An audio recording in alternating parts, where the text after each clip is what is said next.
Hi everyone, welcome to the USCPA FAR classes.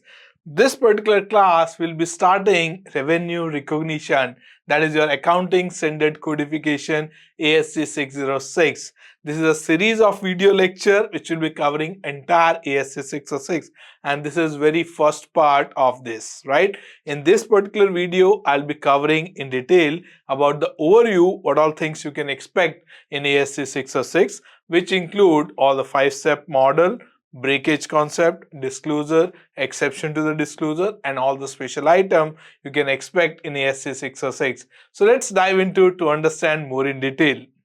Today's class and the Saturday class will finish it off, right? So I'm sure you might have heard about like new accounting standard as came for revenue recognition, that is called ASC 606. Right. But let's take a quick background about what is ASC 606 and what all it covers and what all it has changed. Right. If you see left hand side, ASC 605. So earlier there was accounting standard for revenue recognition was ASC 605, which is being superseded by the ASC 606.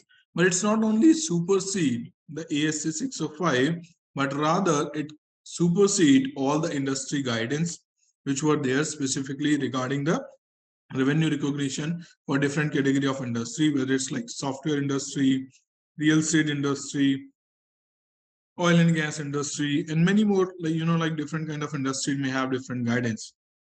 Earlier, that was in 9 cities, which is being superseded by this new accounting standard codification, which is 606.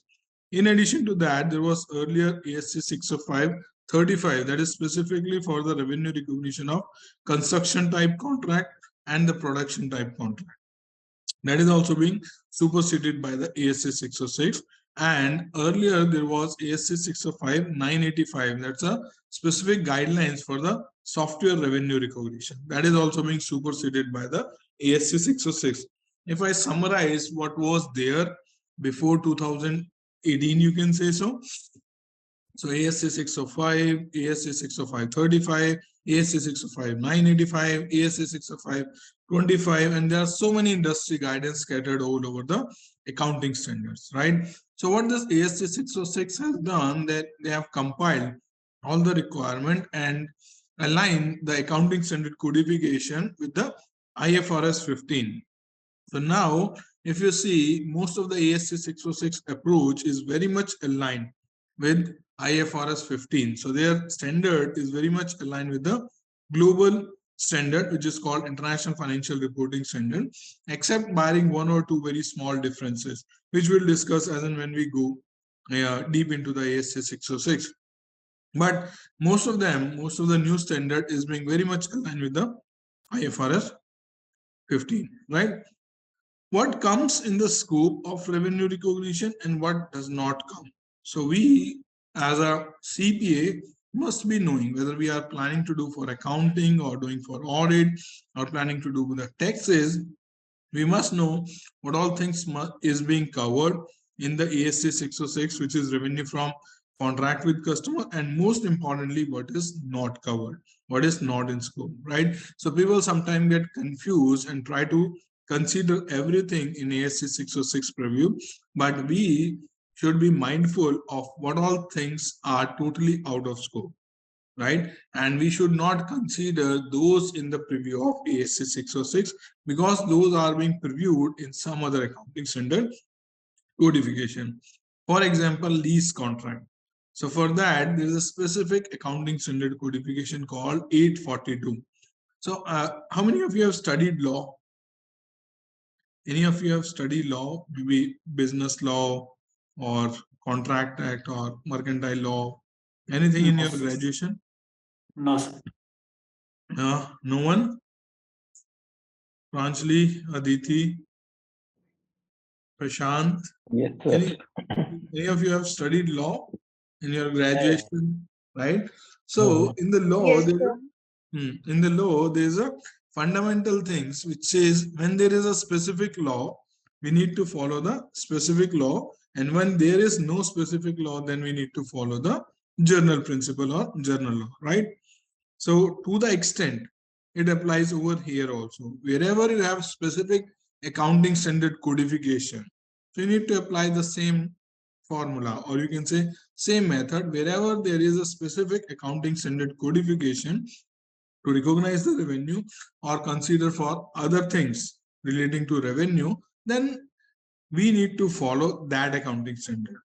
If there is no specific accounting standard, then we need to consider whether it will fall in the ASC 606 or not, right? So same, if you see here, what is out of scope? So first one is lease contract, which we have discussed. Second is financial services.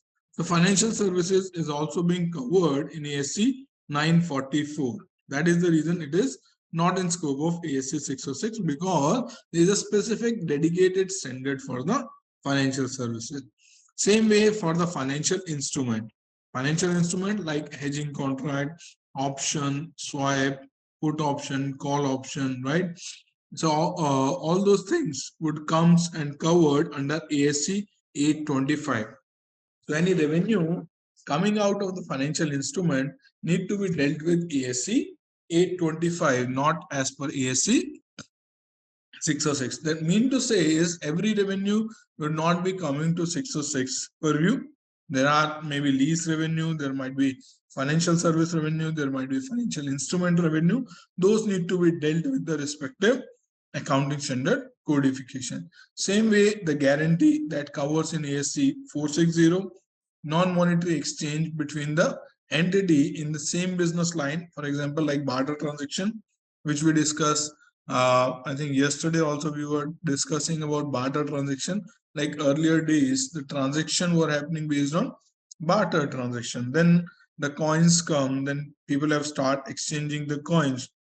Then notes come, then people have start exchanging the notes for the transaction. Then banking system come, and then after debit card, credit card, net banking, and now recently if you have seen cryptocurrency, right? NFTs. So the mean is that when there is a barter transaction, it has to be covered as per the fair market value. And for that, we have a specific accounting standard codification called 820. So that's the reason wherever there is a specific accounting standard codification, we need to follow that specific accounting standard codification, and that should not be part of ASC 606. Make sense? Any doubt here? No, sir. Right? So what all things are out of scope? Lease contract, financial Financial. services, financial instrument, guarantees, non-monetary exchange. So these are clearly laid out as out of the scope for ASC 606. Right? You may see like multiple choice question and different type of information might be provided to you, and you will be asked whether it's been covered in ASC 606 or not covered. Then you should be aware of all these 5 standards, which are specific standard for recognizing the revenue of specific kind of transaction. Those are being covered in these specific accounting standard codification, not in ASC 606. Right? So far we understood what was there before ASC 606, what has been superseded by the ASC 606, and what is out of scope for the ASC 606. Now let's understand the objective of ASC 606. So objective of the ASC 606 has been clearly laid down in the standard in itself. And it says removal of the inconsistency in revenue recognition requirement. So earlier, if you have seen, there are so many industry guidance, right? So many specific standard codification, but everything was talking in their silos, right? How to recognize the revenue for the software, it is being applicable for the software industry only, right? But looking at the new emerging market, which require, like almost every company is coming up with some or the other tech development. Then how to deal with it? Where there should be a single standard to deal with it, right? There was like earlier the guidance specifically for the construction type contract or production type contract, but those were like applicable to some manufacturing company, but was not properly implemented in mining industries or maybe in trading industry or maybe other manufacturing industry, right? So but how to consider the best point of each standard and make a conglomerate of a single standard that may be universally applicable to all category of company. So that's how like ASC 606 has implemented. The basic objective was removal of inconsistency in the revenue recognition requirement. Second thing is providing a more robust framework to address the revenue issue. So single platform with the more robust framework so that each category of revenue, each type of industry can easily implement this ASC 606. And third and the most important one is improve comparability, because ASC 606 is being very much aligned with IFRS 15, right? So when you are making the financial statement as per ASC 606, it is being very much aligned with the IFRS. So comparability, not at local level, but at global level enhance. Right? So FASB has developed the 5-step principle based on the revenue recognition model in ASC 606 that an entity should apply in recognizing the revenue from the contract with customer. So to resolve all this issue and to meet the overall objective of ASC 606, FASB has developed a 5-step principle-based approach, which is being very much aligned with the 5-step approach of IFRS. Which IFRS? 15, sir. 15, right? So now let's take a look. What are those 5 steps? 5-step model. So first step is identification of a contract, right? How many of you have studied Contract Act in your college days?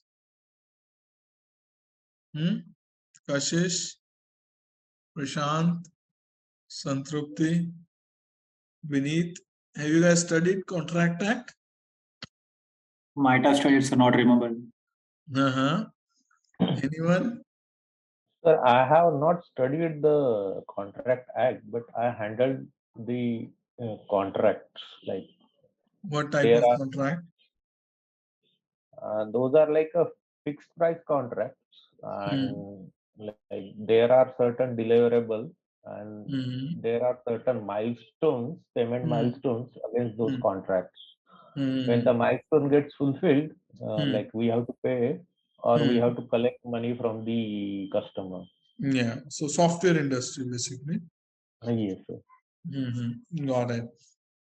So Aditi, Kashish, Pranjali, have you guys studied Contract Act? No, sir. No? Santrupti? So might have studied, but I don't remember now. I know, I can totally understand. But like when we get into this 606, you'll get some reminders from the Contract Act which you have studied in your college days. So like here in first step, identification of contract. Very first thing will be understanding and identifying whether the document which we are reviewing is a contract or not, right? First fundamental things will be understanding here whether the particular document or arrangement or MOU is a contract or not. So we'll be understanding in detail what are the requirements for the agreements to be a contract, right? Then second thing we'll be understanding about the collectibilities. So if there is a contract and there is not certainty of the collectibility, whether you need to recognize the revenue or not, right? Third important thing we'll be understanding over here is the portfolio approach. So there are certain contracts which can be looked in a same view. So we'll be discussing that also. Like for example, how many of you have mobile phones?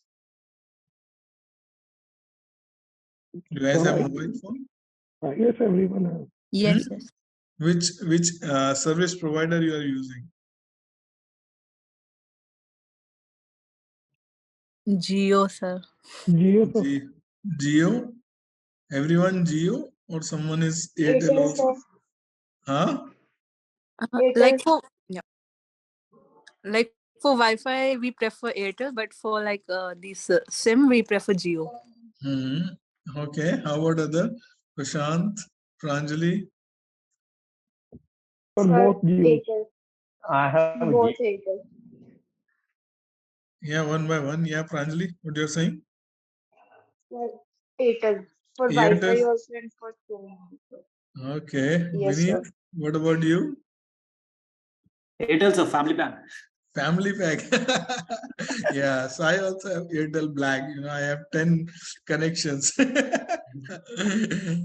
Yeah. Santrapti, what about you? Jio and Vodafone. Geo and oh, you're still on Vodafone. Wow. Loyal customer, huh? Okay, so why I said so? Like for example, if you look at company like Jio, Airtel, Vodafone, assume like how many customers they have on the maybe at least 5 crore to 10 crore each company might be having customer base. And if you see, like in India, we are 140 crore population. Maybe, like Vodafone may have 10 crore, or maybe Airtel may have 15 crore, or maybe like Jio may also have 7, 8, 9 crore, right? Approximate. Make sense or not? Yes, no. Or you feel it's Yes, sir. more than that or less than that? Just a hypothetically we are thinking. Right. Is it possible for a company like Vodafone, Airtel, or maybe Jio in India? And if you look at like in US market, AT&T, that's the biggest player for the mobile network. And they have like millions and millions of customers. So would it be possible for them practically to review the contract of each individual and calculate the requirement of revenue recognition and apply the revenue recognition on individual basis, individual contract basis? Practically not possible. Yes, no? Are you guys agree with me? Do you guys agree with me? Yes, sir. Yes, sir. Right? So for such kind of company, the approach is called portfolio approach. So portfolio approach means when you have standardized arrangement with the n number of customers, and the arrangement is very much unique, or sorry, very much homogeneous, then each you can review one contract, and then you can apply the same to rest of the portfolio.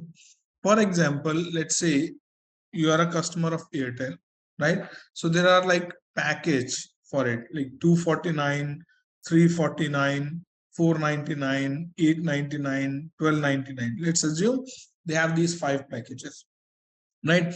Each package in itself is a very much standard package, right? Yes, no? And universally applicable or homogeneously applicable to the each customer. It's just the customer choice whether they want to go with the 249 plan, they want to go with the 499 plan, 899 plan, 1299 plan. It's customer choice.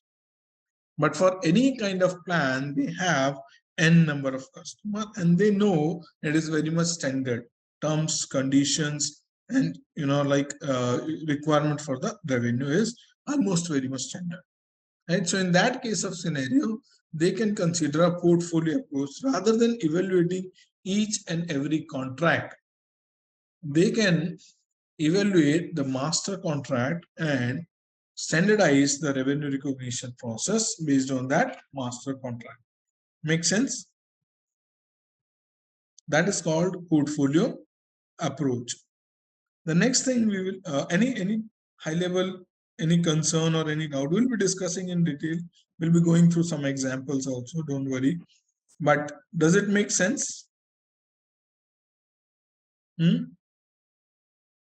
Yes, sir. Yes, so Yes, sir. portfolio approach is more for the retail industry. Can I say like that? It's like where you have homogeneous contract with the multiple customers. It's being more effective and efficient. Yeah, and the service is more or less standardized. Yes. Right.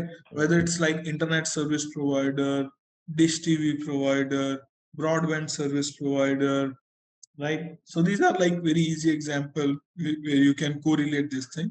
But again, you need to look at case by case basis, right? For example, Microsoft, they have similar contract. They are providing like Windows at a standard price, right?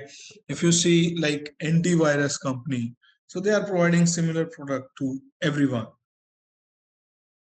right? So it depends on like, company to company, products and services to services. But wherever it's possible, it helps in bringing more lot of efficiency and economic in the process. Make sense? Yes, sir. Next, we will be understanding here is combination of contract. When you can combine two or more contract and evaluate as a single contract, right?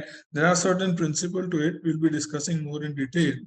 But just a high level, if I tell you, the combination of contract is when two or more contract has been entered at the same time or near about the same time with the same party or the related parties can be combined together. So we'll be discussing in detail about that also. Let's assume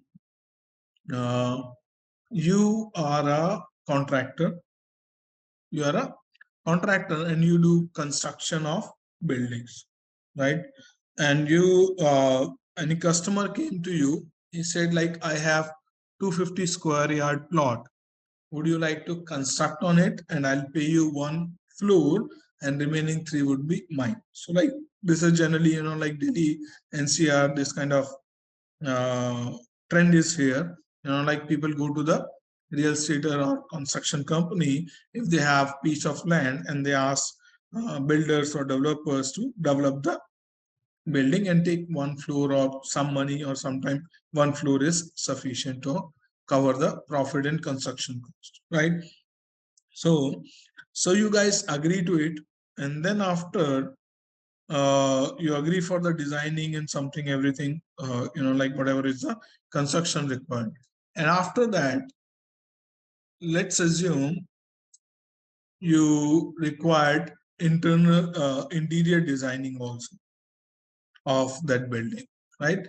And after you did like couple of research independently, but you find the pricing of the same person is okay, and the quality of work is also okay. Rather than going to multiple vendor, why not I should go with the same vendor, same contractor, right?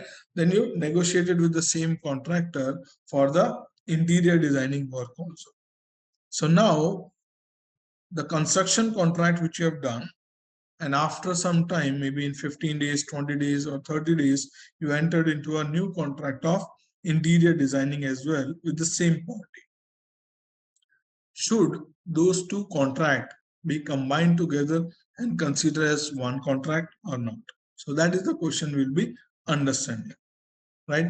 Or for example, if I simplify, let's assume you have purchased a car. Let's say you purchased a car from Hyundai. At the time when you are purchasing the car, they wanted to sell you the insurance, right? They push you to sell the extended warranty, isn't it? How many of you have car? Yes, sir, got it. Almost So, sir, everyone, right? So when you purchase a car, they start pushing you for the buying the insurance, buying the extended warranty, buying some, accessories from them, right? So would those additional purchases you are making be combined together with the original contract or not? And should be considered in a consolidated contract or should be considered a standalone contract? For example, when you buy a car, let's say you purchase a Hyundai car for $20,000, right? And along with that, you get 1 year of warranty, right? And then the dealer push you to buy 3 year of extended warranty. Let's assume the market price of the extended warranty is $1,000, right? And they are ready to give you at $500, right? Why they are ready to give you at $500 when market price is $1,000? Because you are purchasing the car from them. Make sense? So shall we combine these two contracts together or not? That is the question. So such kind of contract we need to consider and evaluate in a combination of contract approach. We'll be discussing in detail. I'm just sharing you high level overview what all things comes under first step, which is identification of contract with customer. The last one is contract modification. Let's go back to the initial example which we were discussing, the construction contract, right? You have a 250 square yard piece of land and you entered into an agreement with the builder to construct stilt plus 4 and he can take 1 floor, right? And when you started construction, luckily you got the approval for the 5th floor also, right? Now as the government has approved to consider the 5th floor, so will you be interested in building the 5th floor? Because like work is already on, you have lift in place, right? You have already entered into an agreement with the contractor. Why not at the same time build 1 more floor and earn some profit, isn't it? Yes, no. Will you be interested in doing that or not? Come on, guys. Yes, sir. Huh? Yes. Everyone or not? Yes, sir. Yes, Okay. sir. Yes, So sir. now you want to build the 5th floor. So you will be revising the scope and revising the pricing, isn't it? The builder will not be making at the same price the 5th floor, right? So there is a change in scope and there is change in price, right? When there is a change in scope, when there is a change in price or both, then that is called contract modification, right? So we'll be understanding in detail how the contract modification accounting need to be considered in step 1, right? This is all we'll be understanding today in identification of contract with customer. So this all we'll try to cover today. Second step is identification of performance obligation. Like in each contract, you have certain performance obligation for which your customer is paying. Yes or no? Why somebody pay you unless and until there is any performance obligation which you are satisfying, right? So the important part for us as a CPA, as an accountant, is identification of those performance obligation, right? So if you, let's say, entered into an agreement with Hyundai to purchase a car along with extended warranty and insurance. So how many performance obligation Hyundai have in this deal?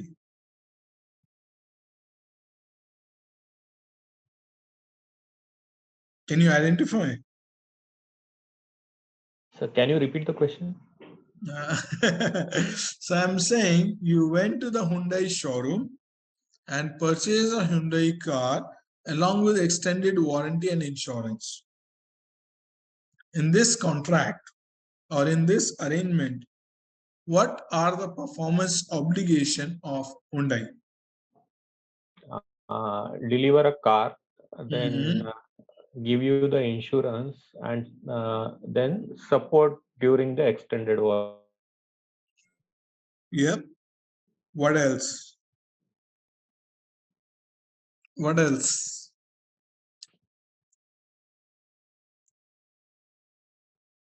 Make sure that the car is delivered within a stipulated time. What are the key performance obligations coming out of this contract?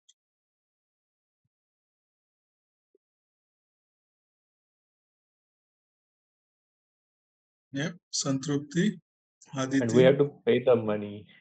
Yes, yes. Let's assume you are buying, which car you would like to buy for Hyundai? Mercedes. Mercedes is fortunately not a Hyundai branch. Okay, Hyundai. Okay, let's go to the Mercedes S class, right? So you want to buy Mercedes S-Class, the price is only $100,000, right? In addition to that, you have to pay $10,000 for 3 years of extended warranty and $5,000, let's assume, your insurance cost. And now the agreement is of $115,000. What are the performance obligation of Mercedes-Benz in this contract?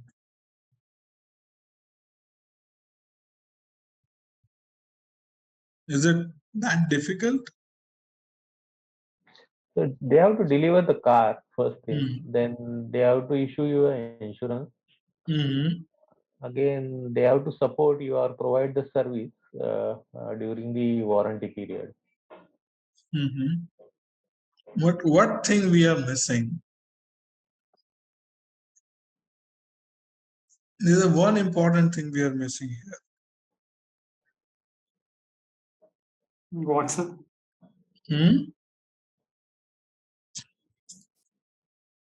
There's one thing we are missing here. When you purchase a car, do you get a warranty or not? Yes. Right? Sorry. At least 1 year warranty you get from the company, and then you can purchase additional extended warranty, right? So what are the performance obligation of the Mercedes?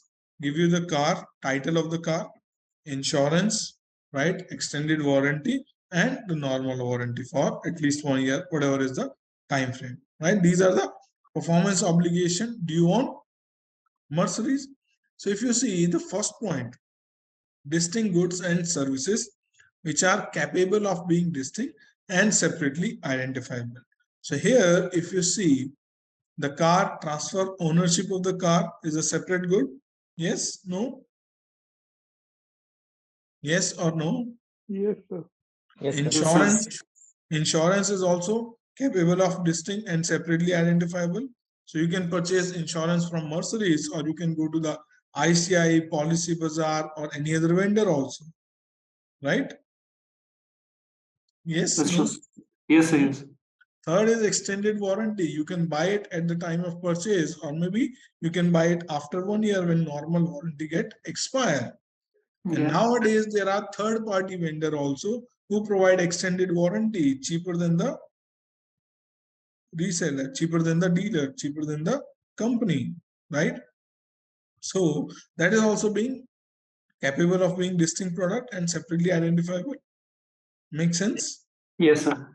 So that is called identification of performance obligation in the contract, right? And then next is material right.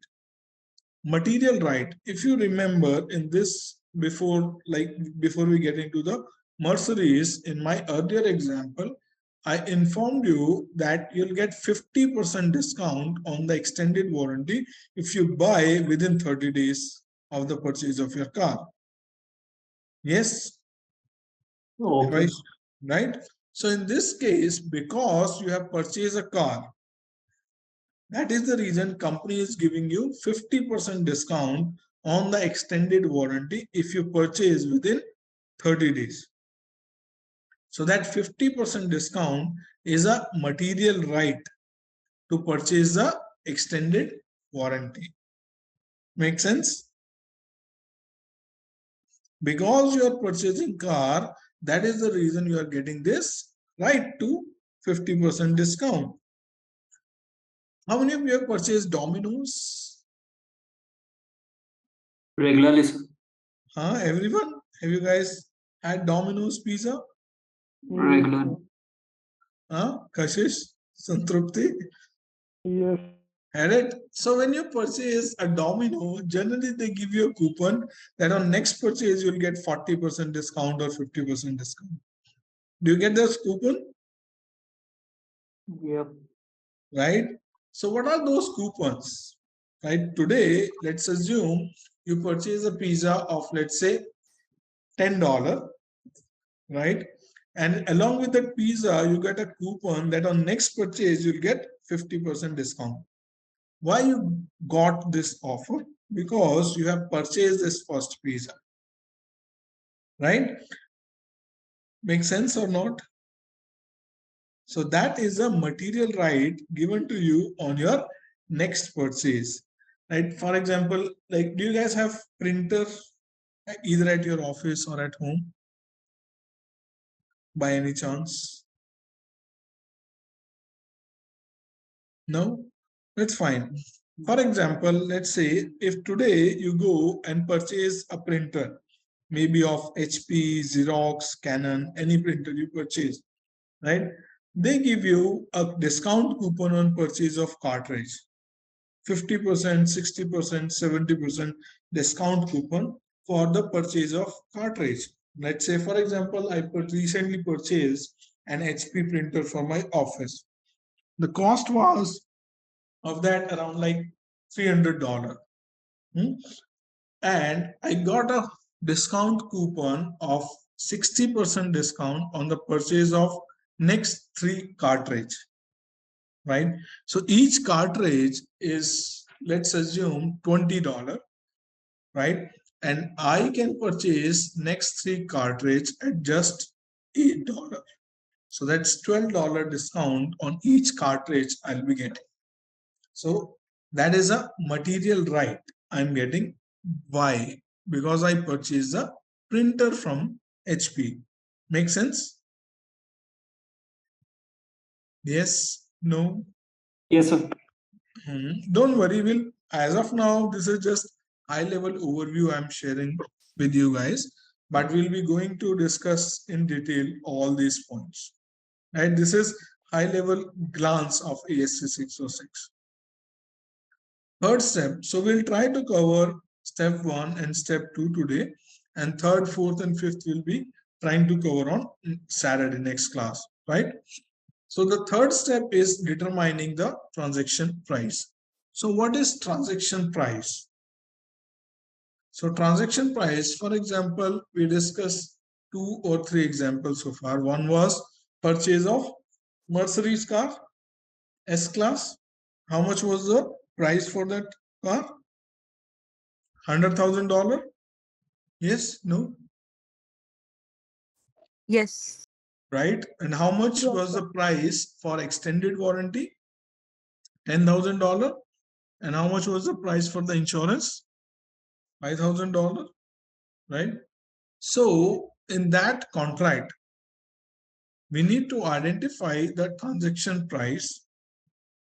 Right? So total transaction price, if you see, of the combo deal is $115,000.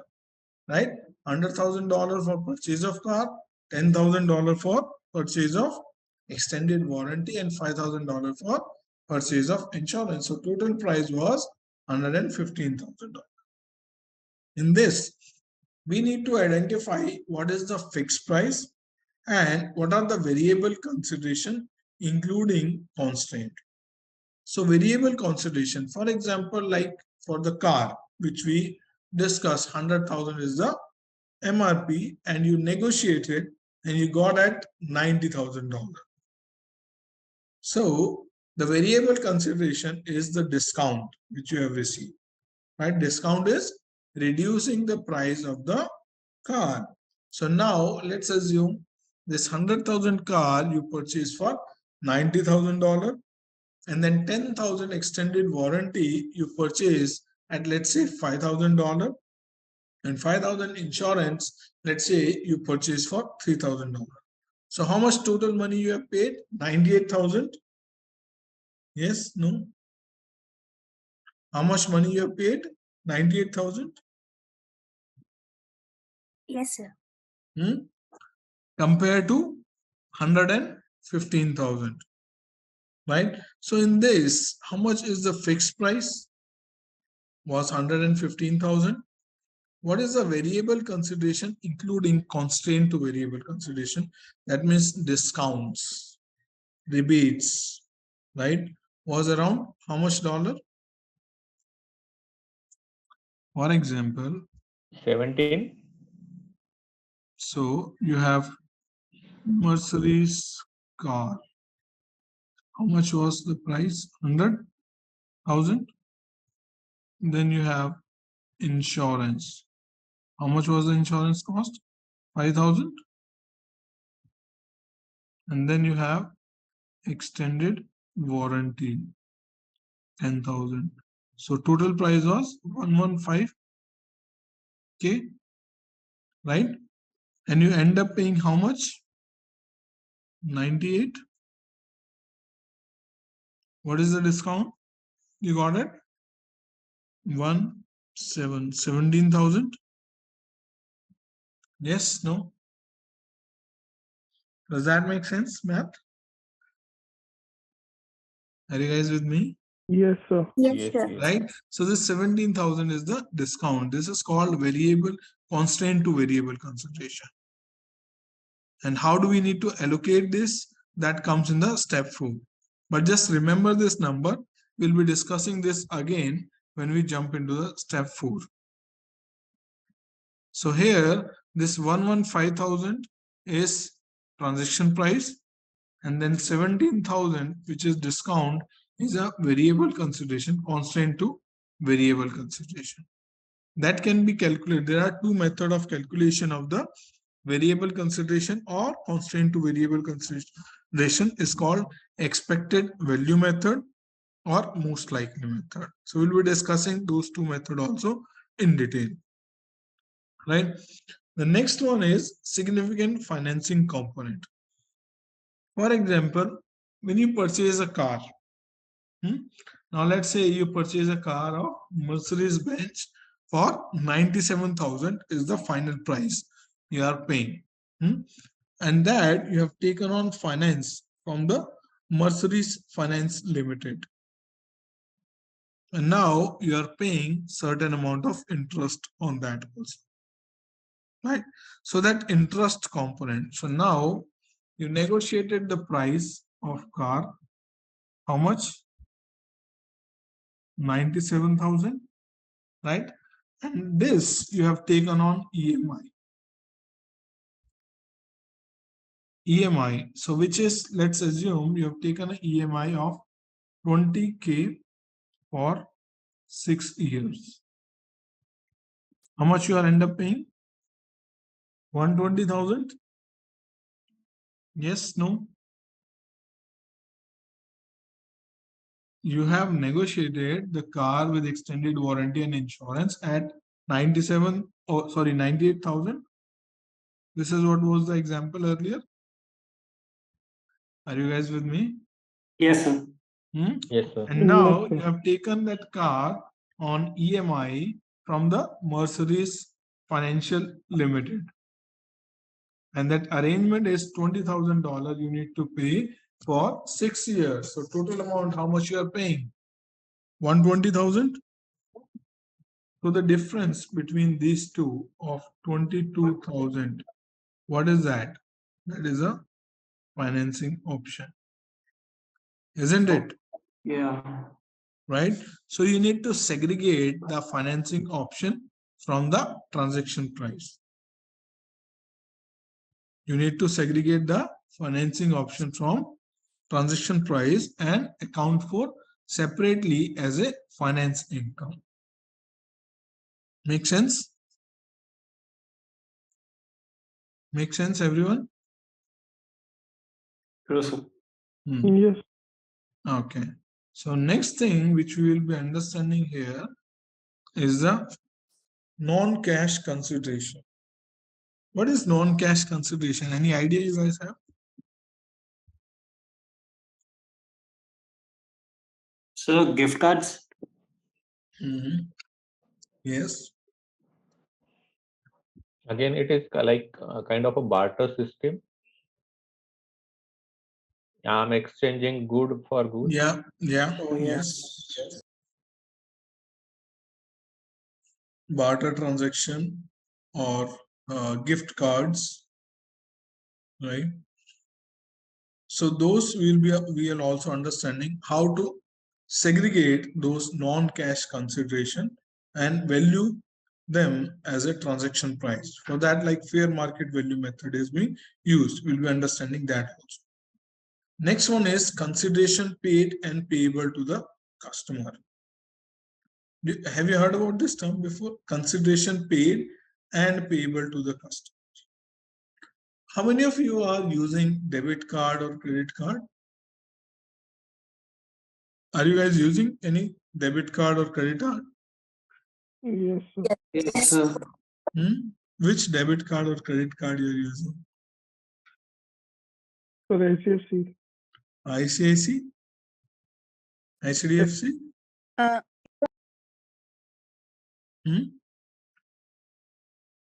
Yeah, you're saying something. Santrupti, you're saying? That's what HDFC. HDFC. Okay. So you all are the user of debit card and credit card, right?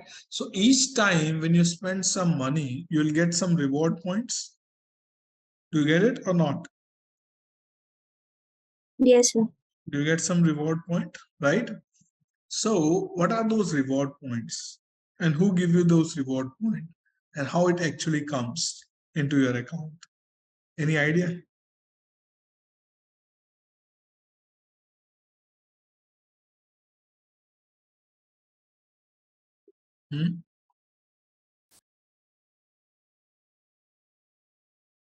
Any idea? Like who gives you this reward points and why?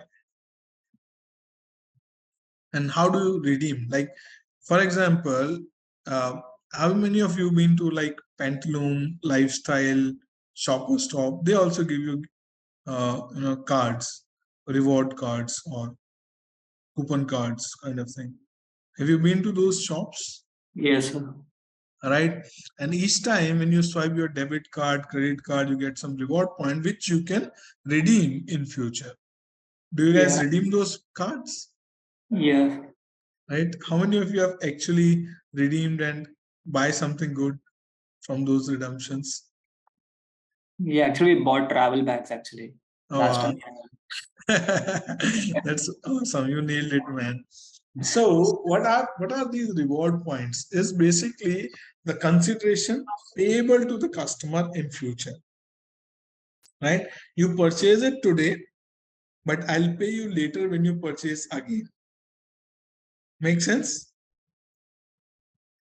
Same is the case, right? Same is the case we were discussing earlier in the Domino's example, right? If you purchase a Domino's pizza today, they will give you a discount coupon for the next purchase, right? That is a consideration paid and payable to the customer in future, right? Same way, if you mean to, this hotels chain, or maybe like if you remember like Jet Miles program. Have you heard about this Jet Miles program? No. Okay. So like this airline company, they also give the miles when you purchase their air ticket directly from their website. So on each purchase, you spend some amount and they give you certain miles. And whatever the miles you have earned, to that much miles, you can purchase the ticket free of cost in future. So that is also similar to reward points, right? So those all things are consideration paid and payable to the customer either today or in future, right? How to determine the transaction price, how to determine the price of those things will comes under the step 3. Right? So in step 3, what all things we'll be learning? First and the foremost important thing is transaction price. In that, how much is the fixed price? How much is the variable consideration?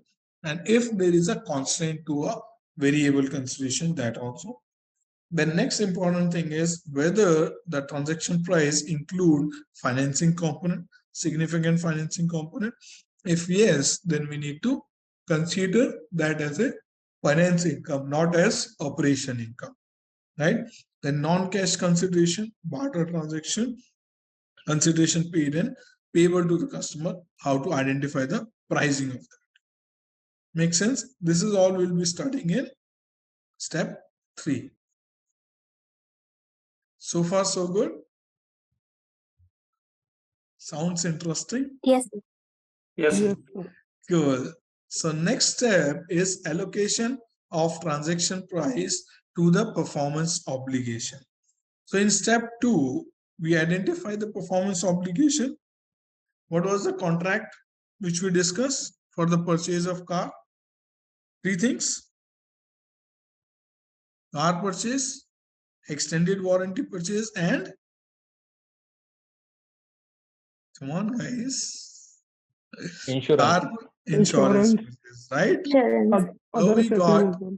yeah, so entire total price was $115,000, which you negotiated for $97,000, right?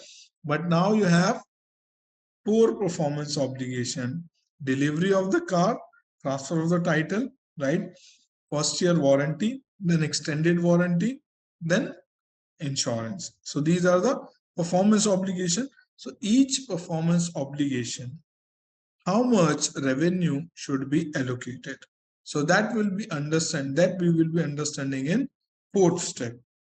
So here, if you remember the example, we have how much dollar was the car price? How much is your Mercedes car price? 100,000. And how much was extended warranty? 10. And 10. insurance was 5. Right? And this is total 115. And you crack the deal at how much? 98? Yes, no? So you got the total discount of how much? 17,000. How you need to allocate this 17,000 on this, and this, right? So you need to allocate this 17,000 in proportionate to this money. 100,000 divided by 115 multiplied by 17. Can you do the math for me? 100 divided by 115 multiplied by 17. How much is it coming out?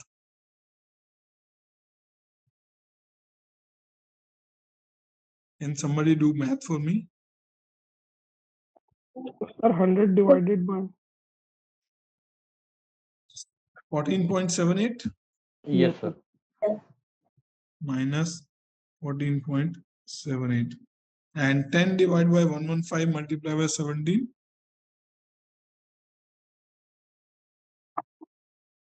1.47 or 1.48.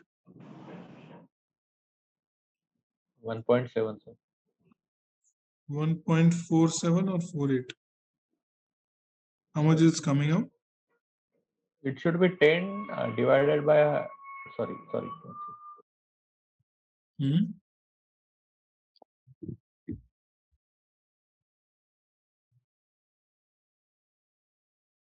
Right, something like this, right? 14.78 plus 1.48, sorry, 14.78 plus 1.48 plus 0.73, or you can say 74.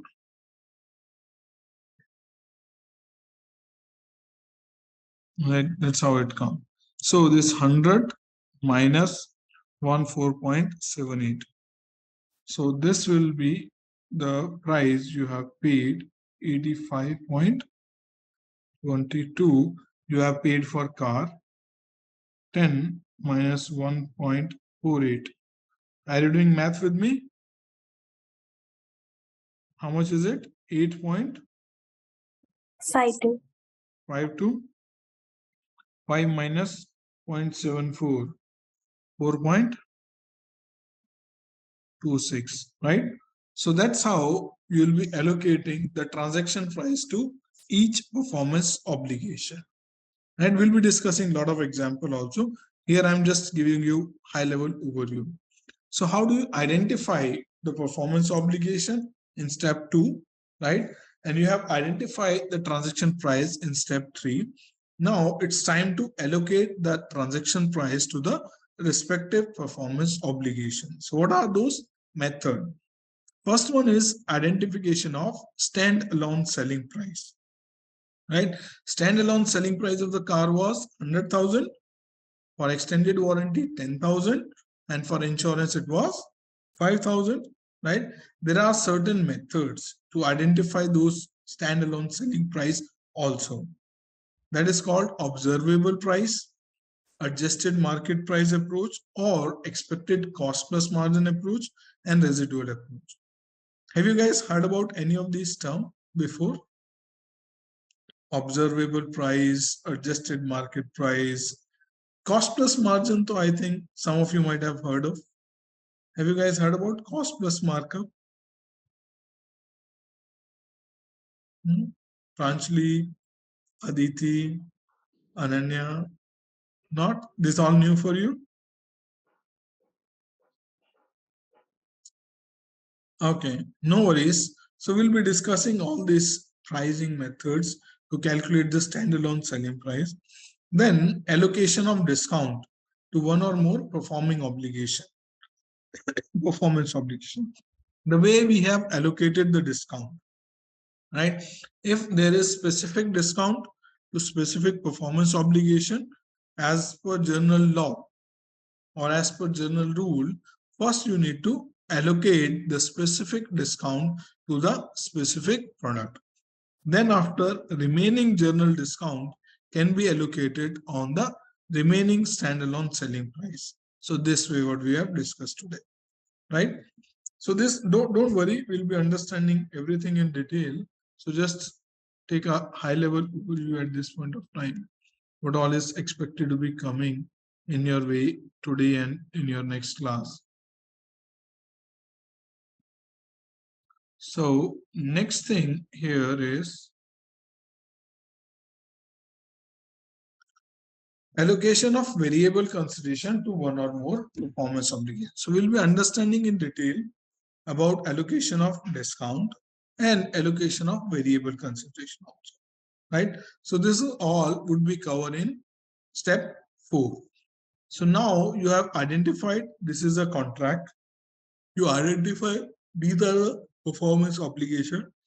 You identify the transaction price, and now you have already allocated the transaction price to the respective performance obligation. So now it's a time to jump onto the step 5. What is step 5? Recognize the revenue when the entity satisfies the performance obligation. As and when you satisfy the performance obligation, you should be recognizing the revenue. So if you remember in our example, there are 4 performance obligations. First is transfer of the car title. Second is warranty for the year. Third is extended warranty. And the fourth one is insurance for 12 months, let's assume, right? When you purchase a car, at that point of time, dealer give you all these 4 commitment. So these are the 4 performance obligation to the dealer, right? So as and when you paid the money, the dealer will deliver you the car, transfer the title into your name. Yes, no? Yes, sir. Right? Yes. So that means risk and reward of that particular car is been handed over to you. So the dealer can recognize the revenue for sale of car. Yes. Second thing is the warranty. So warranty, the dealer give you for 12 months, right? First 12 months warranty given by the dealer or by the company, right? So when that amount should be recognized?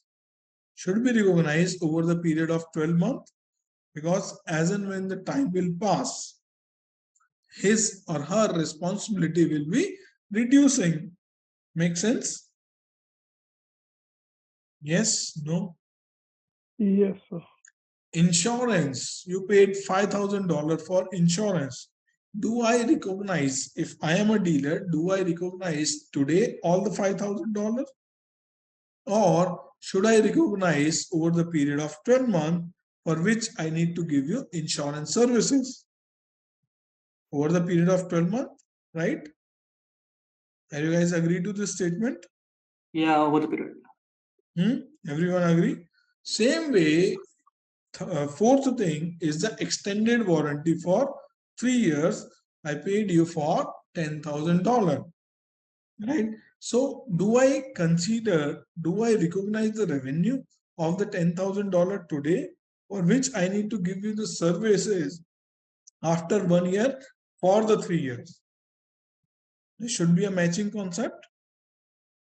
As and when you provide the service, then only you should recognize the revenue. Make sense? Yes, no? Yes, sir, obviously. So the $10,000 revenue will start being recognizing after 1 year and would be recognized over the period of 36 months, for which you have given a extended warranty services. Make sense? So we will be understanding in detail what are the type of revenue to be recognized at point in time. That means immediately, as and when risk and reward is being transferred. And what all type of revenue we should be recognizing over the period of time, because risk or reward is being transferred over the period, or services are being rendered over the period, or the time has been lapsed, right? And there are certain methods for calculation or identification of the amount to what extent that revenue should be recognized. That is input method and output method, right? Then we will be understanding the concept of principal and agent. Have you studied agency law, agency act, maybe in your college days? Have you heard about principal and agent?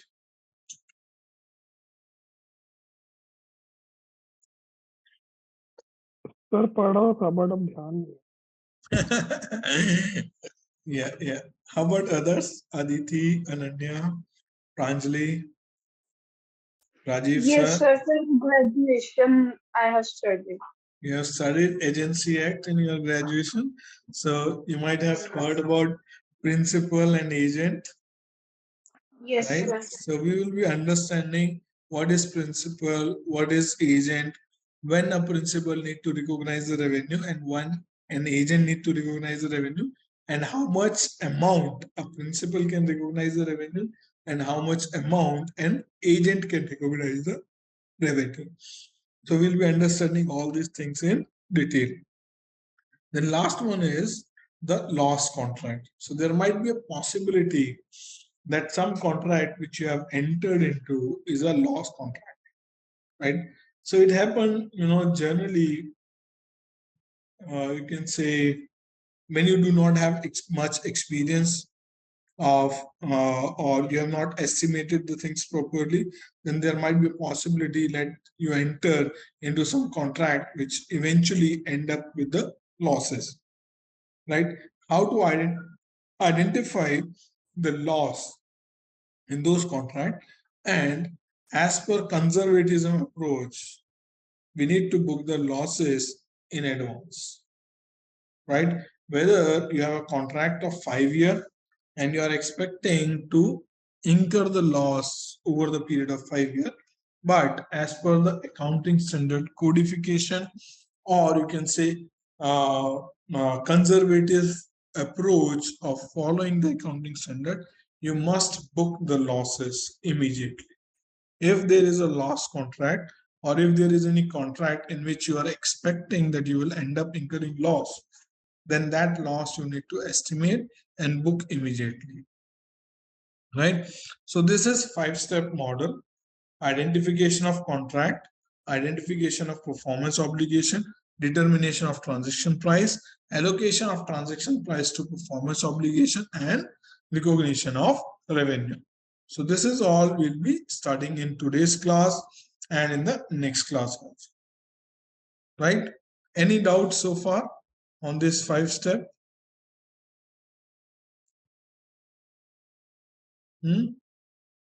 So far, No, so sir. good. So far, so Yes, sir. good. Okay. Yes, sir. Yes, sir. Okay. So in addition to this 5-step, there are certain other topics also which we'll be studying in ASC 606. The first one is contract cost. So when you entered into a contract, right, This is specifically for the big project, big contract, or trunky project, trunky contract, right? To get that contract, you incurred certain cost, right? And the cost is also of two types. One is your routine cost, another is specific cost. For example, let's assume you are a contractor and you build bridges, dams, or you can say buildings, or you can say um, what do you call it? Malls, so on and so forth, right? So now you are planning to bid for a dam project, and for that you have appointed a lawyer who has done like due diligence, financial due diligence, and legal due diligence for contract, and who has drafted the tender, right? And he has done financial feasibility and operational feasibility, right? And then he has submitted the tender to the government department, and there is some tender fees you have paid, right? So you have paid certain amount to the lawyer for doing all this legal activity, and you have also paid certain tender fee to the government to get that contract, right? So the amount which you have paid is being actually the incremental cost you have incurred to obtain that contract, right? That is called contract cost. And that contract cost you can capitalize in your books, and you can amortize over the period of contract. So how to identify which cost can be considered as a contract cost, and how you can amortize that cost, right? And how to create that contract asset, how to create the contract liability, how to recognize the revenue of such contract, and how to come to the contract balance of such arrangement. So those all things we'll be learning as an additional topic, or maybe other topic which is being addressed in ASC 606 as contract cost, right? Then after, another topic which we will be understanding is a breakage concept. This is very important, breakage concept. Like I'm not sure like have I shared this example with you or not, but like back in 2013, when I was auditing the company called Loyalty Rewards Management. So they manage the reward points of all your debit card and credit card, which we were discussing earlier as an example. And they have their customer like SBI, HDFC, ICI, Yes Bank, Kotak Mahindra. Almost all the big banks are their customer. So what they do, they manage the reward point of the bank's customer into their database or into their software. And they ensure as and when somebody redeem the redemption of the reward points, and then every reward point have their life. Some company give the reward point for 6 months, some give for 12 months, some give for 18 months, and some give for 24 months. So every month there are certain reward points which will get expired also, right? So this loyalty reward management company, maybe like after this class, you can do the Google and look at that company detail. So they are into the business of managing the reward points on behalf of the banks for their ultimate customer. So they are making the record of how much new reward points have been occurred during the year, minus how much reward points has been redeemed during the month, minus how much reward point has expired during the month, and the closing balance after all this adjustment, right? So we got this engagement back in 2012. At that point of time, there was no breakage concept in the Indian accounting standard, right? Because at that point of time, there was Indian accounting standard. Ind AS has not came. Ind AS has came in 2015, right? So we looked at the guidance from US GAAP, we looked at the guidance from IFRS, at that point of time, IFRS 15 has recently came in 2011 or 12. So there we got the guidance of breakage concept, and that we have applied to this loyalty reward company back in 2012. So what is that breakage concept says? You know, like almost every one of us have debit card and credit card, right? And we do the shopping also from debit card and credit card, and we earn a lot of reward points also, right? Do you know how much, or you can say average, people redeem the rewards point? If, for example, we have, let's say 40 crore people in India, out of 140 crore, let's assume have debit card or credit card, right? And everyone is doing some or the other expenditure or shopping from the debit card and credit card, and they are earning the reward points automatically. Can you estimate, can you assume how many people out of this 40 crore of population is actually redeeming? Any idea you can make? No, sir. Maybe in terms of percentage, if you can just make a guess. हमारे तो sir सारे ही redeem नहीं हो पाते. That's what I'm saying. Like how many people do the redemption, and from those people who do the redemption, how much actual point they redeem? Any idea? Maybe any rough guess, like how many in terms of percentage you can do, best estimate? 40%. 40%. How about others? Aditi, Prashant, Ananya, what's your best guess? How many people might be reducing? Let's say 100 people. Out of 100, how many people would be reducing it? 10%, sir. 10%. Yeah. Sir, Any other guess? Not even 10%, 5%. 5%. Any other guess? 15. 15? Yeah. Okay. So back in 2013, when I was auditing this company, at that point of time, the redemption percentage was 4.8%. Sir, I'm near about this. Yes, yes. And now the trend has increased to around 8.5 to 9.5%.